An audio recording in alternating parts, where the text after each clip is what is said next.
It's Talk Funny, a podcast by Mark Bailey and other comics from all over. We ended up in Japan because we want to see what drinking soup looks like. The Talk Funny podcast from Nagoyaradio.com and Nagoyacomedy. Here's Mark Bailey.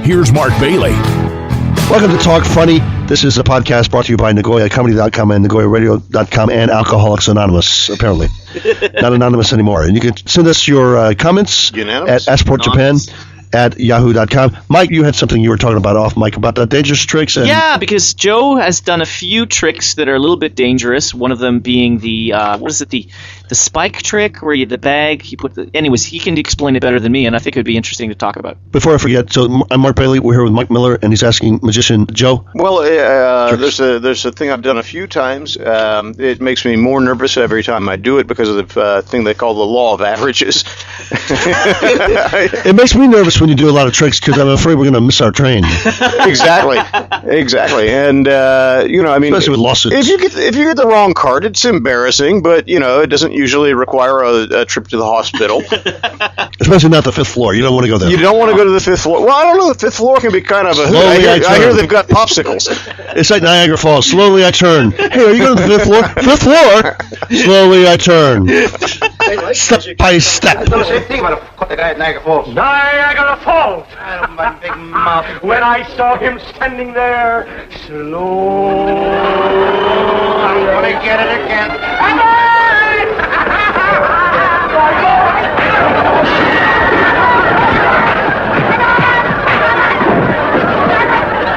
What are you trying to do to me? Oh, gee. Sorry. Cut it out. Never again will I say that word. What word? That word that gives you off your bean there, son. What word do you mean? That word way up there in New York State. Where everybody goes when they get married. Where do they go? You think I'm going to say it, huh? Well, I ain't going to say the word you think I'm going to say. What word are you talking about? Go ahead. Try and make me say Niagara Falls. So what's the dangerous stuff that you had? Well, I do a thing. It's a variation on the old Russian roulette trick, which is not the same. I dated her. I know her. It's not the same as regular Russian roulette. She's actually Peruvian. But it's with a house. You lose a house at the end. Sorry, go ahead. Well, the trick is that you've got a nail. A Peruvian, she can make a house disappear, believe me. Oh, yeah, so can my lawyer. But it's a trick with a nail that's sticking up in a board, and you put this little block of wood down inside of a paper bag, and then you've got the three more paper bags. You mix them up, and then you try your best not to slam your hand into it whenever you push down on one of the bags. It's selected randomly by somebody from the audience. I've seen that. It scares me to death every time I watch that. It scares me to death every time I do it. I hope Joe didn't have a beer or anything. Well, yeah, and you could keep hoping, wish in one hand. And, right? Maybe before you do that trick again, maybe give me that Jack Daniels bottle you got in your pocket. It's not in my pocket. It's right there on the table. It's Jim Beam. You know, alcohol is pretty cheap compared to like a hand transplant. I know, but I'll tell you what. Having a nail run through your hand with no alcohol is not really the best way to do it. So has it gone wrong before, or have you seen it gone wrong? I've seen it gone wrong. There's some YouTube videos that demonstrate exactly how wrong it can go. There have been numerous occasions where that trick has gone bad. It sometimes ends up with the performer's hand having a nail stuck right through it. There's an X-ray online that you can see. A guy in the UK that went to the hospital with a spike through his hand. There's another situation where I saw a fellow on I believe Polish TV where he had a newscaster's hand under his, and he forced it down onto the bag and ran the nail right through her hand. And boy, was she surprised and not impressed at all. Ouch. Sad fact was she was a hand model up to that point. She worked at an all-night bookstore. That's what you mean. And that's her job, man. That's her meal ticket. And three out of four guys who messed that trick up exclaimed Jesus at one point, which is ironic at best. Yeah. I don't know if you wanted to talk about this, but I thought you guys were alluding to there was a semi-dangerous time that you did it, that somebody was kind of.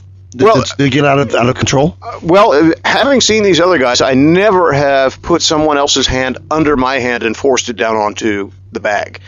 I will let Would somebody you make else. an exception for my wife just one more time? Just one more time. But not her hand, her heart. Not her hand. Yeah. Let's do a chest slam onto it for you. Stake my wife, please. Oh man, she's not a vampire. It's not going to work. But no, I usually will let a lady do the trick. We had no women in the audience that night. That's unusual for us. They're usually full of babes. Yeah, they're just Especially when I get on stage. clawing at the door to get in.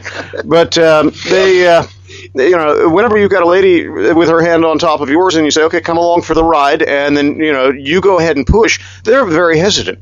But with our good friend Elijah, he came up. He was on stage with me, and we're down to the last chance. And he put his hand on top of mine, and when he pushed down, it was hard enough to not only go through my hand but his, and then we would be both at the hospital. Was the thought in my head with the spike through our hands, and I mean that's practically a marriage. I don't know. That actually was a spiked box. Well, It's not the way the trick is supposed to go. You don't have to give away the secret, but I thought there's the idea was to not do it on the spike. there's always I know, but Yeah, that was the idea. had it gone Certainly. wrong, Right. that's where we would be. Is with my hand joined to his with a piece of stainless steel through the middle. But So, but also thankfully, Elijah's God is not going to let him get hurt because we have the same God. That's right, you get the same There you go. Well, I hadn't really counted on that. At And that so point. we all three of us have the same God. You just haven't had to talk from your priest yet, who's actually a rabbi. You just haven't had to talk yet. And then you have to change the name from Hindman to Hindman. And Tufik will be greatly disappointed. I should say Tofi. Tofi will be greatly disappointed. And so remaining disappointed. But nobody got hurt on your shifts on your show. So far, so good. I mean, the worst that I've ever happened. Aside from liver damage, the craziest thing that ever happened to me doing a magic trick, I was doing a trick called the card in an orange in New York, and the trick is that a card is burned on in an envelope in a knife.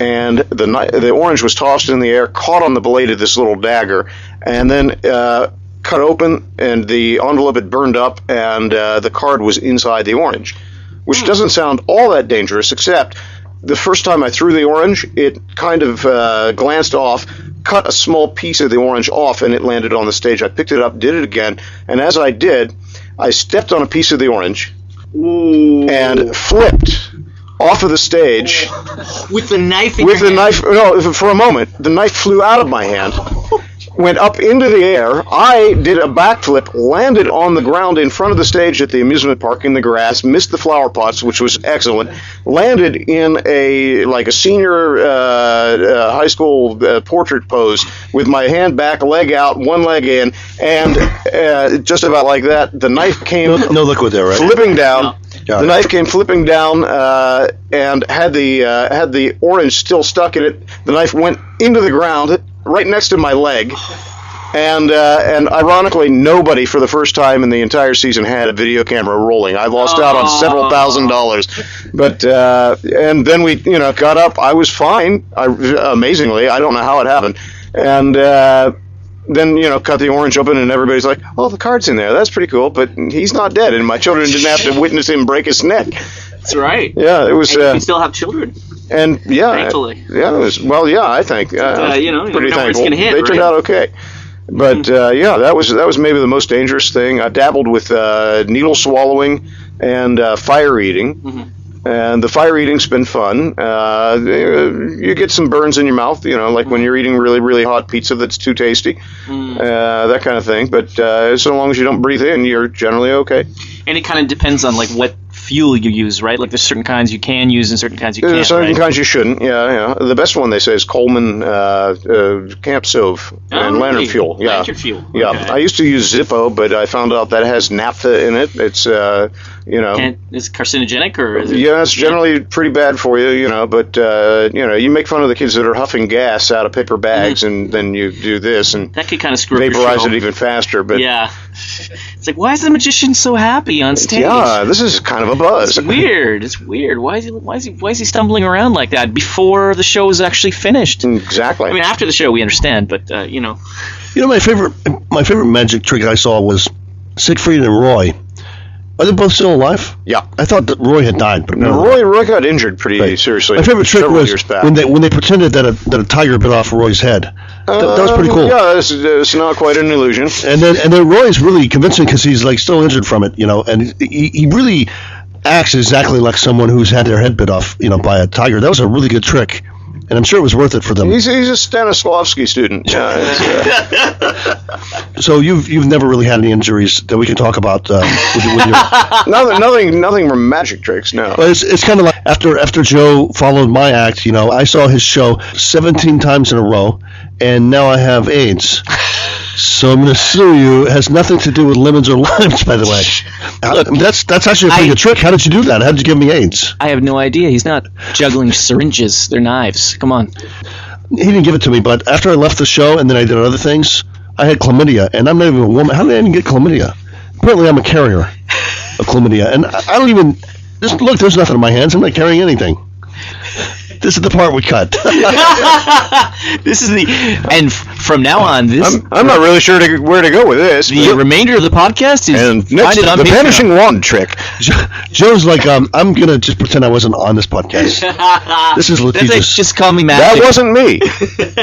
Okay, so speaking of that though, Steve had a story. We had a theme about. Oh, you're trying to segue into the AIDS story that Steve was talking about off mic earlier. Thanks for giving our secrets away. By the way, people, magicians, they're actually not doing that. It's actually a trick. So there you go. You're exposed. Okay. And by the way, open mic is actually a marketing gimmick. It's not really that open, because usually the guys that get up there with a mic are kind of closed. Yeah. Except for Tofi, he was an exception. He was open. He was overcompensating. He was open and out. So Steve was mentioning off mic. I wish we should probably record the off mic and then do those instead of the real podcast. They're actually funnier. That's what I'm trying to tell you. And so Steve we were on the topic of stupid questions, and Steve had a stupid question or a stupid reply from a doctor or something like that. Yeah, I was teaching a doctor, and he asked me. He said, why is Japan the only developed country where AIDS is still on the rise? And so, I was honest with him, and I said, well, I think maybe it's because, Japanese men a lot of times don't use condoms, And he looked at me and he said, but AIDS is not a Japanese disease. To what you said? Your reply was? I was speechless at that point. It's like, AIDS you're a said, doctor? Nihongo wa karanai.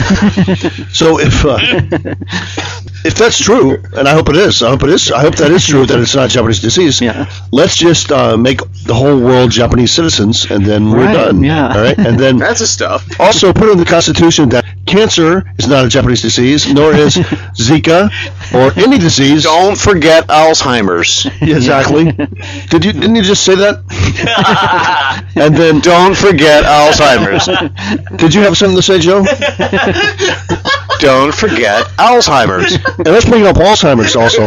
Yeah, and so basically, since you only have 4 seasons in Japan, let's only have 4 diseases. Alcoholism, because it's a disease. Yeah, it's a good disease. Alcoholism, lechery, adultery, wait, don't forget.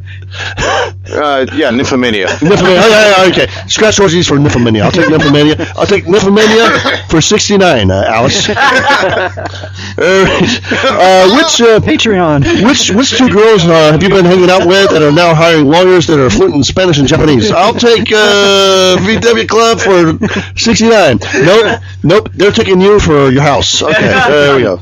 All right, so speaking of... The moral of this story is don't buy a house. I have a friend, and he's an entrepreneur in Thailand, and I've been to Thailand. I go for the food. And stay for the food one time. And for the cold weather. I go there for the cold weather in Thailand, and because I like cold weather.